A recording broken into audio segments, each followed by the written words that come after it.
Eu gosto sempre de fazer uma pequena revisão de conceitos, né, antes de começar a apresentação, onde eu mostro um pouquinho, né, que existem dois processos biológicos, né, um processo anaeróbio e um processo aeróbio.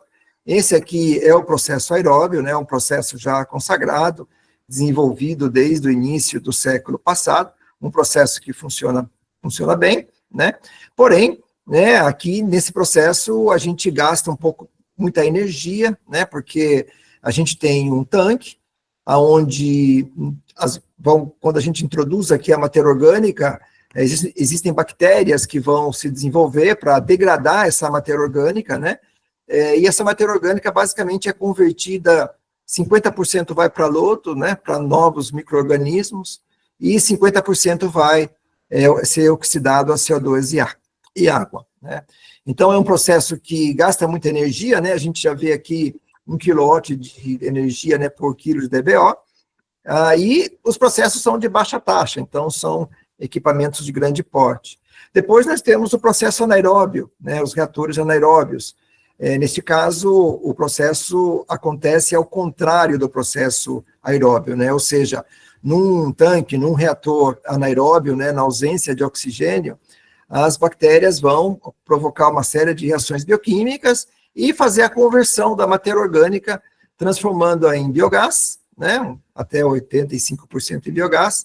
Uma parte ainda o processo não consegue remover, né, então ele acaba saindo do reator, e uma pequena geração de lodo excedente, né, em teoria a gente vê 1 a 5%, porém na prática no máximo 2, 3% da matéria orgânica removida são convertidas em novas bactérias. Porém, ao contrário desse lodo, né, que ele tem que ser descartado, né, você paga para ele ser retirado e disposto em um local adequado, esse lodo gerado no processo anaeróbio, ele tem um valor comercial, inclusive ele é comercializado no mundo todo, né, como catalisador para águas. Então, quando a gente tem aqui um pouco de lodo excedente no processo anaeróbio, isso é receita, não é gasto, tá? Então, essa é uma outra vantagem.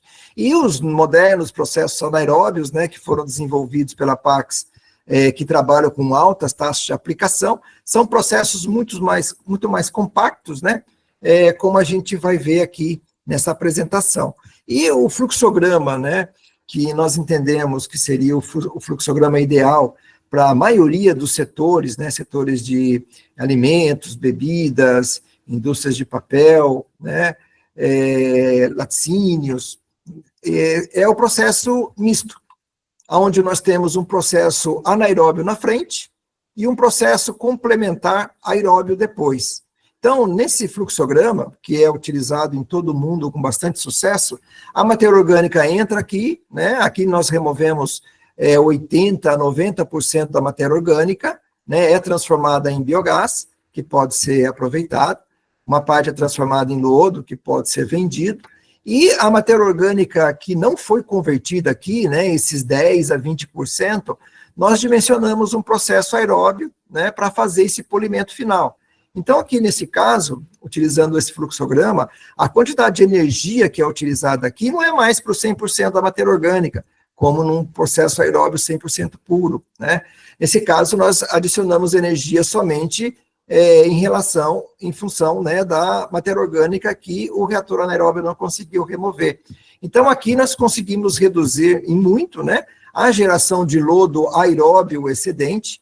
Então, a gente sai lá de 50%, vem aqui para no máximo 10% de lodo, né, então fica muito mais fácil e muito mais econômico à disposição.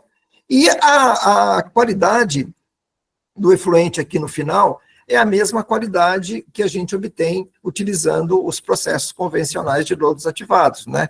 Isso a gente consegue aí 96%, 97%, até 98% de eficiência. Aqui hoje a gente vai falar, né, bastante sobre as tecnologias anaeróbias, né? Então, são 7 tecnologias anaeróbias, né? Sendo que 6 delas são aplicadas à indústria, né? Que é esse o objeto desse webinar, né? Vamos falar bastante sobre a aplicação dessas tecnologias, e uma tecnologia para aplicação de efluentes domésticos, né, para aplicação aí em municípios ou condomínios.